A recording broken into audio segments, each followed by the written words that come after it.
Hey guys, EDDBUD here. Welcome back to the channel.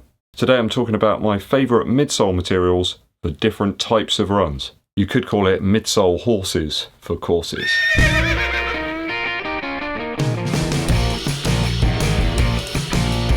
Recently, lost in the comments section somewhere, a viewer requested a video that documents my favourite midsole foam materials for different run types. I thought to myself, this seems like a superb idea, and I got to work documenting it just for you guys. So what I first did was isolate the particular run types that I do on a weekly basis. First of those is daily runs, so that's something between 3 to 8 miles. Normally for me at an aerobic pace, so nothing too wild. Somewhere in zone 3 I would suggest if you're using some type of Garmin watch. They tend to be between about 8 minutes per mile through to about 7 minutes 45 per mile. Next type of run would be recovery runs. I tend to keep those below 8 minutes 15 per mile. I drop into an easy running state with my heart rate below about 127 beats per minute. So here I'm talking very easy efforts. A recovery type run, very little concentration on pace whatsoever, just making sure that I'm keeping things ticking over, a bit like an old petrol lawnmower. Those easy recovery efforts I tend to keep below 3 miles, so 5 kilometers. Tempo runs for me are around about 7 minutes 20 seconds per mile, around about there, so it's about 30 seconds less than my goal half marathon pace. I tend to keep those between 7 miles to 10 miles, and then of course on top of that we've got threshold efforts, which are round about my goal half marathon pace of 6 minutes 50 seconds per mile. We can't forget long runs, of course, everybody's favourite. Did you know it's actually illegal to do a long run on a day other than Sunday? That's not true, I just made that up. So long runs of course have to be done at sustainable paces. I tend to stick around zone 2 for my long runs. Often people say a long run should be 25% of your weekly mileage. So you've all got to get your calculators out and make sure that that's exactly the length, because otherwise people will get very upset. You know what it's like there, out on the internet. So for me that works out somewhere between 11 to 15 miles. Got to include everyone's favourite speed work in there as well. Those interval sessions I think are something that I really relish. Although harder to perform at the moment because it's either raining, windy or icy. It's just really difficult to get any sustained, reasonable speed work in. So those will consist with some higher paced effort towards my 5k or 10k pace with some very easy recoveries in between. So that's all the different run types. Now let's get to the foams. So we'll start off with recovery efforts first. Recovery for me is all about a little bit of cushion, but I don't want total mush. I mean, we might be doing a recovery after a very hard session the previous day, or even a race maybe. Do you remember those? So pillowy squashiness is not really what I want in terms of recovery underneath my foot. I want something there, just nothing that's too squashy and just feels like it's disintegrating under your foot. Gotta be honest, recently I found the lure of boost shoes for recovery efforts just way better than anything else. I really enjoyed my time in the Boston 9 actually, which has a predominant boost midsole. I found it really easy to get those recovery efforts in. It didn't feel too squashy, just enough there, some stability and some cushion, just the right balance. Not too firm and not too soft. Plus the weight helps to slow you down a little bit. For daily efforts between 3 to 7 miles, recently I've been relying on that React foam from Nike. I don't have any of those shoes with me right now because they're all wet or drying or completely covered in muck. I think that's evidence enough to suggest that I've been using them quite a lot in my training of recent time. I've really been enjoying the React Infinity Run Flyknit 2 and also the React Legend 3 Shield as well. I'm coming up to 100 on that one very soon. They've been top notch for that purpose, those daily runs. Again, a little heavier, but what's 10 grams between friends? For the daily grind of the gears and to get out there for those aerobic miles, the React foam just seems to hit the right balance between cushion, density, durability, resilience. I'm pretty sure not all React is made the same though. I know that other reviewers have found that as well. Certain shoes just seem to be a little bit different in terms of the use of React. Even between Nike standard models and their Nike custom by you options as well, it just seems to be different. I'm sure those Pegasus 37s that I've got are different to the standard Pegasus 37s because people often say, oh, you know, why didn't you like it? But just doesn't work for me, but other people seem to love the shoe, so who knows?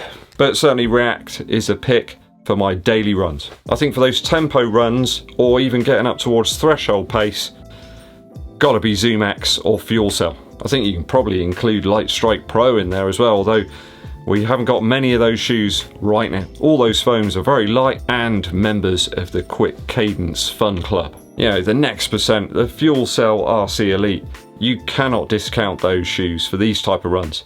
Always leave your legs feeling really, really fresh the next day as well. I'm not so sure that that ProFly X stuff does the same for me though. More on that soon. Super forgiving on the feet and very propulsive. I mean, they're so light. The Fuelcell RC Elite and the next percent, you can't get away from the fact that those shoes are very, very nimble.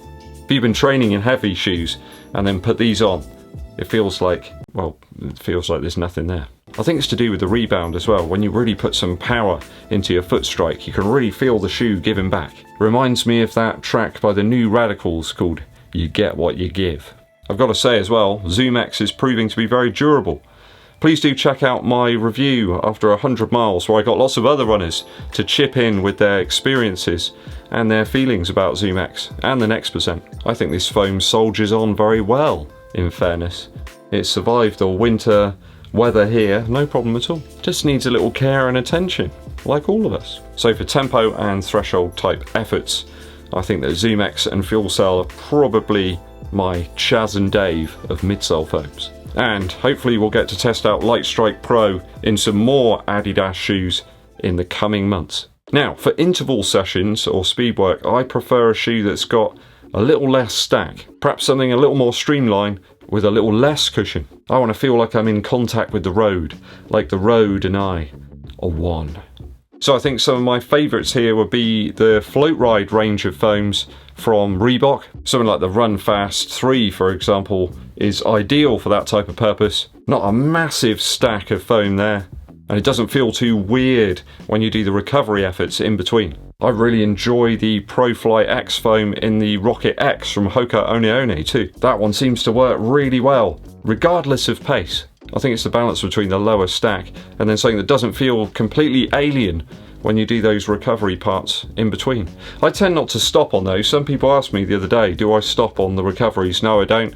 I just go back to a nice easy pace. So I keep moving. I don't really feel like I want to stop sometimes, especially if it's raining out there or the weather's particularly inclement. I think another top pick for that type of run would be the Saucony Endorphin Speed. That Power Run PB foam within the Speed is ideal for this type of purpose, for me anyway. Just very light, compressive, but a little denser as well. Good at a variety of paces, and thus it makes it an ideal candidate for speed work or interval sessions. I think if you're running at 5k or 10k pace within those intervals, you want something reasonably stable to be able to run on the recoveries in between. Scott Walker wrote a song which is apt for this, Best of Both Worlds.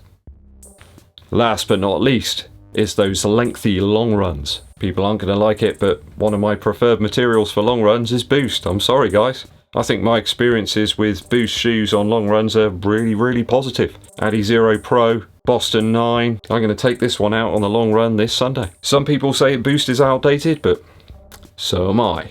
I find it more resilient, not as mushy, and very durable. And the structure just seems to work really well for me on the long run. Some of the other stuff out there is great, you know, for shorter efforts, but if you're on the long run, as your form perhaps starts to drift and break down a little bit towards the end, you want something with some structure. Don't want to be running around on pillows at that point. That's not going to help you. I found the foam perhaps in Reebok's Run Fast series just didn't really work for me past about 10 miles. It's just not what I wanted there. So the stuff that's in the Energy line of shoes, or perhaps the Summitros too, that seems to hold up a little better over the miles. A little more dense, slightly heavier, and I think probably the durability and longevity of the foam is going to be a little better. Good value too. I don't think you can moan at the value of Reebok shoes at all. Keen to see how that Ultra Boost 21 and the Summitros hold up over those longer distances. I'll get some more miles into those over the coming weeks. Need to get back on those long runs. Been a little tougher to do that recently